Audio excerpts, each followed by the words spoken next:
Crab hunting nga pala guys tayo ngayong araw at pinuntahan nga pala namin at hinanap yung mga lungga nitong mga malalaking alimango na to. At nakita nga pala guys kami na napakalaking bayabas habang naghahanap dito ng mga butas ng alimango. Umanap nga lang guys kami dito ng magandang spot kung saan natin lulutuin itong mga nahuli nating alimango na sobrang tataba talaga guys. Kaya samahan nyo kami sa crab hunting at sa food trip guys natin ngayong araw.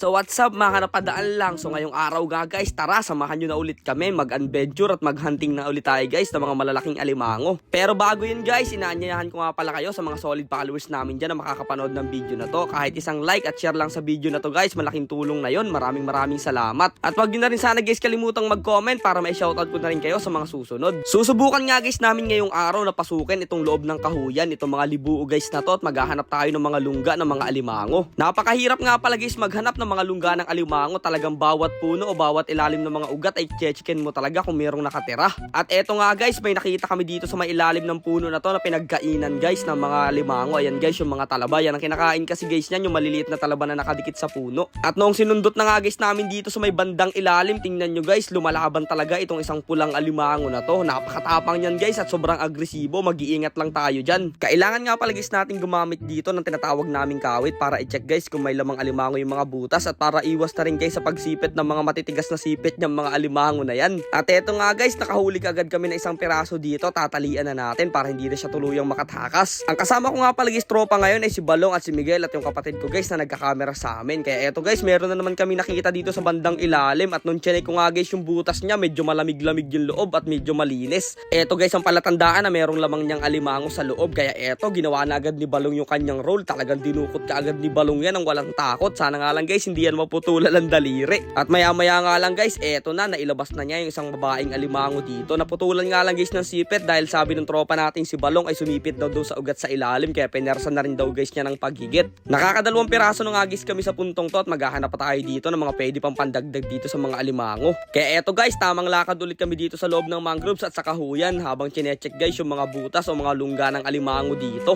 At ganito nga pala guys ang palatandaan pag may alimango nakalublob sa ganitong klase ng pinatawag naming libuo. Ayan guys, may ano siya, may mga bakat yung paa niya sa ilalim. Tapos nung sinundot na namin guys, ayan, biglang lumabas na guys yung napakatapang na alimango. Hindi nga lang guys ganun kalaki yan, pero okay na rin at matabayan panigurado. Dapat talaga guys matalas yung paningin mo pag naghahunting kayo ng ganitong klase ng alimango. Minsan kasi guys wala talaga sa butas yung mga alimango na yan. Nakalubog lang sila sa putik at gaya nito guys, sa lungga lang nakalagay. Talaga dapat galingan mo ng pagtingin. Hindi rin talaga guys biro yung paghanap dito ng mga alimango dahil bukod guys sa napakahirap maglakad dito sa loob ng lalao dahil lumulubog guys yung mga paa namin sa putik, ay napakarami rin talaga guys lamok dito. Siguro milyon talaga yung mga lamok. At kung ang English guys sa lamok ay mosquito, ay ano guys ang English sa kulambo? Paki-comment na lang guys sa baba kung alam nyo. At mukhang sunerte nga guys kami dito ngayong araw dahil nakita nga pala guys kami dito ng napakalaking bayabas. Ayan guys, tingnan nyo, grabe.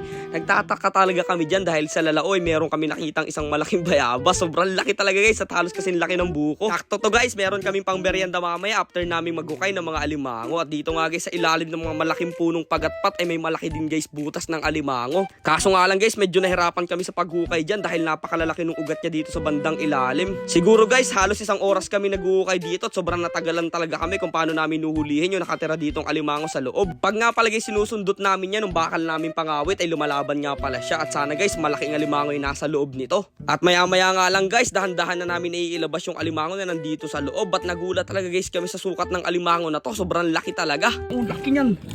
Banahaong na naman. Kumiti yan. Oh, laki. Wow! Solid! Solid oh! Ang pagkakalaki! Ang laki oh! Grabe laki. Grabe! Solid pala yung nasa loob nun guys oh! Kaya palang hirap. Oh! Bumatangal oh! Check mo man lang kung may asawa. Check mo. Baka may asawa. Grabe naman tong alimango na to guys. Maraming salamat Lord sa blessing na binigay mo sa amin ngayong araw. Dahil hindi lang guys isa, kundi 2 hanggang 3 hanggang 6 na alimango yung nahuli natin guys. Yan, meron pang malaki. Kaya nga guys, nung nakahuli kami ng malaki, ganda rin kami lumabas dito sa loob ng lalao. Nakakapagod na rin kasi guys talagang maghanap ng mga alimango dito. Humanap nga lang guys kami dito ng magandang spot kung saan kami pwede magpadingas ng apoy. At eto na nga guys, inasikaso na rin kaagad namin yung mga nahuli naming alimango.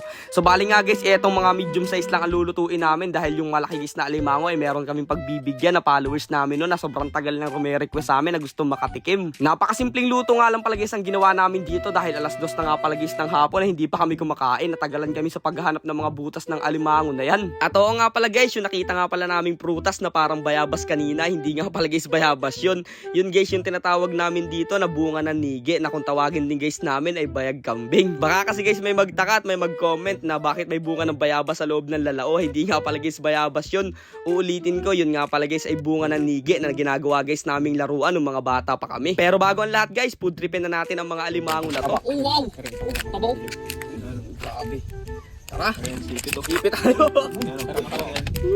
Uy! Puro aligyo! Sarap yung aligyo na yun. Guys oh! Aligyo! Sa susuko!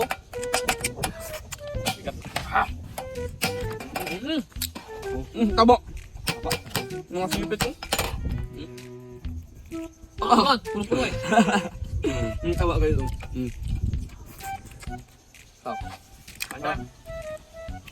Sulit talaga guys yung pagod natin at paghanap doon sa mga alimango na to. Kasi guys, napakasarap talaga nilang i-food trip at gawing ulam. Kaya hanggang dito na lang muna guys. Kita-kits na lang ulit sa sunod na adventure.